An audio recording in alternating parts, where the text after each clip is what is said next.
The writers of Only Murders in the Building created a TV show in 2024 where you're rooting for a performer to pull off a patter song. Musical theater patter performance. Right. Like, that's what's happening in TV right now. That's incredible. Hi, my name is Siddhartha Khosla, and I'm the composer for Only Murders in the Building. Justin Paul, and I'm one of the songwriters for season 3. I'm Benj Pasek, and I'm one of the songwriters for season 3 of Only Murders in the Building. And this is how we did it.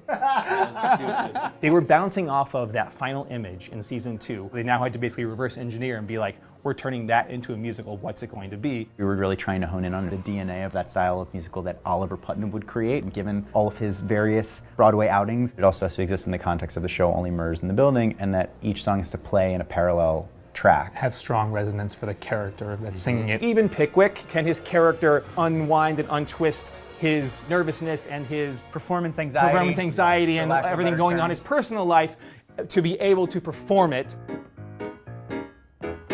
Which of the Pickwick triplets did it? Who of the crew would commit this crime? My little frat, make it sound equals fat. It's a story, little story for a nursery rhyme. Which of the pig fuck dick one did it? Which of the goddamn fucking shit?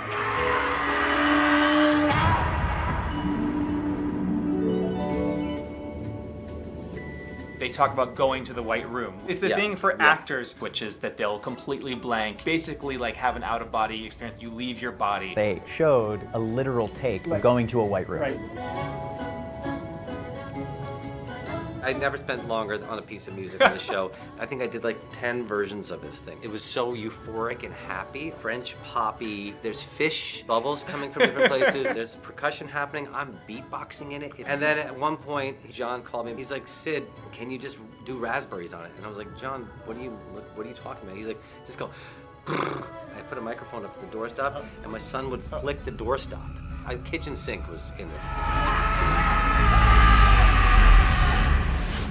Working on which of the Pickwick triplets did it was the roller coaster of insanity. You know, the brief essentially that John gave us was, we want to write this absurd patter song for the character of Charles Hayden Savage. It's his white whale. And so we just thought it would be so fun to get in a room with Mark Shaman and Scott Whitman. We'd never written with them before, but we got in the room with them and just had the most joyful time trying to come up with the most insane, complex, full of plosives, full of alliteration, something that could be from The Music Man, but also meshed with the world of Oliver Putnam. So we got in the room and it was sort of like, okay, everybody, let's find as many couplets. What's the Venn diagram of like Murder over here. Infant and baby terminology with like crime terminology. Right. So we would like write down all these words and then we would be reverse engineering. And what was so fun was that we were doing it all on a Google Doc. All 4 of us being like, okay, that's really good. What are the rhymes for triptych? Okay, let's give, you know, here are a couple options. Like neonatal and fatal. Okay, great. Okay, we can use that. And someone else is in another part of the document coming up with like, okay, well, what's the first part of that line going to be? This needs to be a tongue twister. As much interior rhyme as possible. Let's aim to be as clever as we can. It was also the intention